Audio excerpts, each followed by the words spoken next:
Hi friends, how to engage kids இன் சம்மரில் paper hoop பேட்டல்னு ஒரு game. இதுக்கு ஒரு கார்ட்போர்டு எடுத்துக்கோங்க, 2 ரோல் எடுத்துக்கோங்க. இந்த ரோலை நம்ம ஸ்டாண்டிங் லைன் பொசிஷனில் பேஸ்ட் பண்ணிக்கிறோம். இந்த அட்டை போட்ட பேலன்ஸ் இருக்கும்ல, அதை வச்சு தான் நான் இந்த ரோல் எடுத்திருக்கேன். இதை வந்து பேஸ்ட் பண்ணிவிட்டு கலர் பேப்பர், ஏன்னா 2 கலர் சூஸ் பண்ணி இதை நம்ம ஸ்ட்ரிப்ஸாக கட் பண்ணிக்கணும். கட் பண்ணிவிட்டு நம்ம இதை ரிங் ஷேப்பில் நம்ம ஒட்ட போகிறோம். ஸ்ட்ரிப்ஸாக கட் பண்ணிவிட்டு ஒரு எண்டில் க்ளூ போட்டுட்டு அதை ரிங் ஷேப்பில் நம்ம ஒட்டலாம். இங்கே பாருங்கள், இந்த மாதிரி நம்ம இதை பேஸ்ட் பண்ணிக்கணும். ஃபுல்லாக பேஸ்ட் பண்ணி நிறைய ரிங்ஸ் மாதிரி க்ரியேட் பண்ணி வச்சுக்கோங்க. இப்போ நான் பண்ணி வச்சுருக்கேன். இதே மாதிரி நிறைய ரிங்ஸை நம்ம எல்லா பேப்பர்ஸையும் ஸ்ட்ரிப்ஸையும் நம்ம ரிங் மாதிரி ரெடி பண்ணி வச்சுருக்கோம். இப்போ இந்த மாதிரி பண்ணிவிட்டு இதை வந்து குட்டி பசங்களாக இருந்தால் அப்படியே கலர் சார்ட் பண்ணி நம்ம போட வைக்கலாம். இதில் ஒரு கலர், இதில் ஒரு கலர், அந்த மாதிரி நான் ஒரு ஸ்ட்ரிப்ஸை பேஸ்ட் பண்ணியிருக்கேன். ஏன்னா எந்த கலரை எந்த ஹூக்கில் போடணுன்றதை உங்களுக்கு தெரியணும் இல்லையா, அதுக்காக.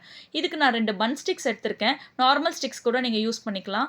இல்லை சின்ன பசங்களாக இருந்தால் நார்மலாக கையிலேயே கூட எடுத்து போட சொல்லலாம். இது ரொம்ப இன்ட்ரெஸ்டிங்காக இருக்கும் ஃப்ரெண்ட்ஸ். இந்த கேம் 2-3 கிட்ஸ் அந்த மாதிரி விளையாண்டாங்கன்னா நம்ம 4-5 கலர் கூட வச்சுட்டு யார் வந்து ஒருத்தருக்கு ஒரு கலர் அந்த மாதிரி கொடுத்துட்டு யார் அதிகமான ரிங்ஸ் அதில் போடுறாங்க அப்படின்ற மாதிரி வச்சு வின்னர் யார் அப்படின்ற மாதிரி கூட நம்ம சொல்லலாம். இது ரொம்ப இன்ட்ரெஸ்டிங்கான கேம் கிட்ஸ். அது மட்டும் இல்லாமல் கிட்ஸோட 2 ஹேண்டையும் யூஸ் பண்ணி விளையாடுறதுனால at a time left brain and right brain ரெண்டுமே வேலை செய்யும். இது ரொம்ப இன்ட்ரெஸ்டிங்காக இருக்கும் ஃப்ரெண்ட்ஸ். நெக்ஸ்ட் என்ன வீடியோன்றதை நீங்கள் சேனலை சப்ஸ்கிரைப் பண்ணுங்கள், லைக் பண்ணுங்கள், ஷேர் பண்ணுங்கள். ரெகுலராக ஆர்சி கிரியேஷன் சேனலை பாருங்கள். தேங்க்யூ.